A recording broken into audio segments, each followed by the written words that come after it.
There you go. Hi, everyone, and welcome to Peace Beyond Borders as we present these talks to you. It's my pleasure to join you from a pagan perspective. I'm David Moore, and my religion is love. I'm here to talk with you about real and lasting peace and to make suggestions about our trajectory as a community moving forward. Peace. What is peace? Peace is widely known to be the absence of war or aggression and calmness and tranquility, right? Peace is associated with relaxation and trust, with comfort and contentment.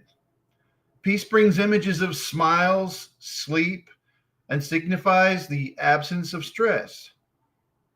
Peace sets a stage where kindness, cooperation, collective thought and dreams, and compassion are born.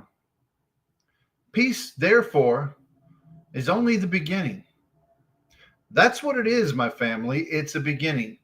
If humanity is to head in the right direction, peace is the starting point. What helps bring peace? If one is in a state of war, peace seems elusive because it is. One cannot simultaneously be relaxed and in a fight fueled by hate. There is more than one avenue to peace. Certainly, apathy can lead to peace, just not caring enough to war, right? But it also holds the constant possibility of war. Without concern for others, we won't hesitate to carry out destructive acts if the occasion should arise. That destroys a peace. So peace can be temporary, even illusory sometimes. What brings a lasting, real peace? Truly, you probably knew I was going to say this, but it's the truth. Truly, the best soil in which to plant peace is love. Are we destroying or are we building with our efforts? Which one feels more like peace? Are we busy right now building an alliance of our peers who hate what we hate? Or are we busy building a lasting peace? Are we even build peace? I can honestly say, I wish I couldn't, but I can honestly say that most of my friends are building something related to hate lately and praying for destruction. This hurts my heart, and I know where they're coming from, and I love them.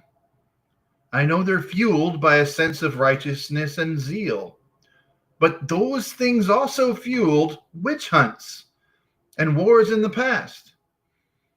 Can we just rise above the hatred in the world today? Or are we really convinced that hate is the only way to go? They hate us, so we have to hate them. Well, we have the right. We're justified to hate them because they hate us. Look, they're trying to hurt us, so we should try to hurt them. We have the right to try to hurt them because they're trying to hurt us. That type of thinking has never led to peace, ever.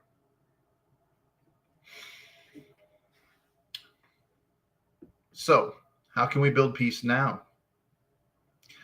As I said, the best soil in which to plant peace is love. Let me expand on that. Can you close your eyes and focus on the things that you love? I can. Doesn't it bring a sense of inner peace? Love mixed with understanding brings compassion. That's what compassion is. Love with understanding.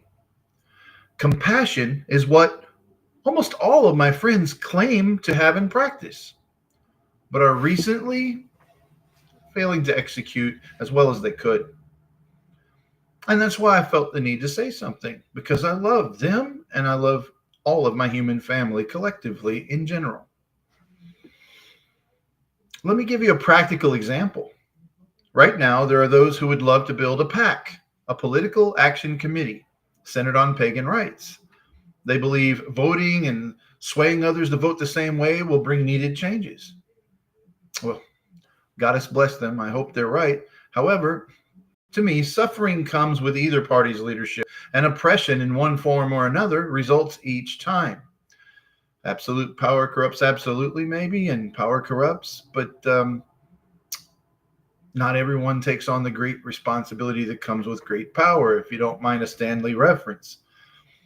Have they thought instead to tunnel any such monies and efforts into helping those who need food or medicine? I mean, sure, they can console themselves saying that writing will affect that. I mean, that voting will affect that, that conditions will be better if they vote for the right people. But for how long? And will those filled with hate on both sides stop their fight in the event of a different election? No. The rivalry will persist. The war will persist in such a case. It just goes back and forth, teeter totter. The hate will continue.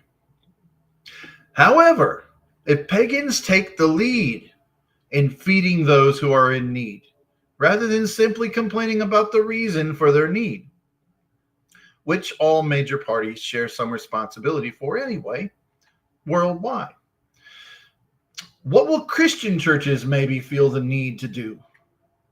Probably to try and outdo us rather than undo us, and to feed even more people. That's the direction our differences should lead us to, a healthy competition to help others. That can be where our focus is. That can become a positive outcome.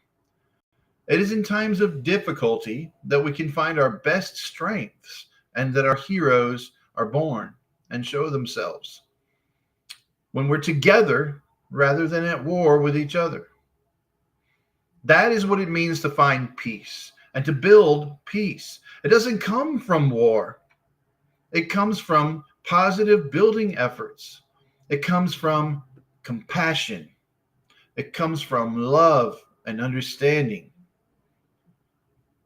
We all know that Christian organizations already raise millions of dollars per year to help feed, house, and clothe those in need. We know that they fund children's hospitals and humanitarian efforts. If any of us see them as our rivals, why on Mother Earth are we not intent to outdo their kindness and see if we can do any better?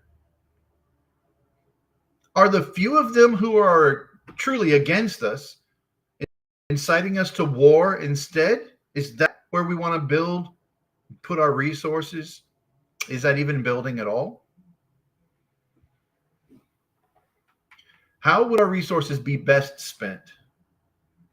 Trying to bribe politicians or trying to save lives and feed the hungry directly? How many pagan homeless shelters are there? I'd love to see even one, maybe there's one. How many medicine programs? Do we fund Doctors Without Borders? We have a few food banks. We do. And I'm so proud of that. But we can do better.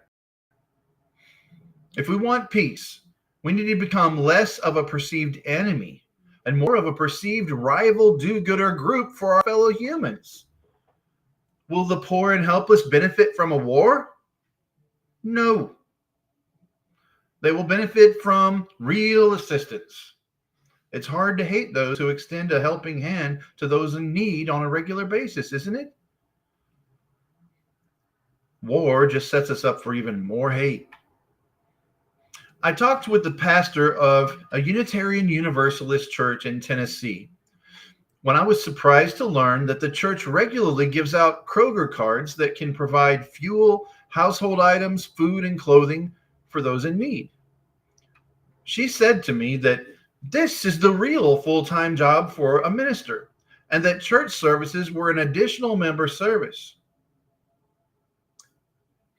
My friends, I love witchcraft, and I love my witches. Don't get me wrong. And I appreciate that Unitarian Universalists hold a place for us and have cups groups and host meetings, allow us to do lay-led services from time to time, and a lot of other things that are very supportive of us. I appreciate all of that. I love my pagans. I do. But how many covens are structured that way? How many high priests would say that their full-time job is helping needy people and their additional part-time job is providing Sabbats and Esbits for members? I hope there are a few, but I know there are only few if so. I haven't run across one yet, and I've been a lot of places and met a lot of people. I'm just saying we can do better. We need to do better. We need to win others with goodness, not try to destroy them with more badness. Yes, they have practiced badness, some of them horrible things. And just adding more horrible things to the collective human karma isn't going to fix our relationship with our planet or with each other. Prove me wrong. Teach me how it's going to fix anything. I'm serious. We need to win others with goodness, not try to destroy them with more badness. It bears repeating. We need to compete with them, those we saw as our rivals, to win the hearts of humankind, not just exchange insults and protest. The cure to war isn't trying to win the war, it's to stop fighting it and get into the race to save humanity and our planet. And that, my dear family, leads to peace. I love you all, and I hope you have a fantastic day. Blessed be.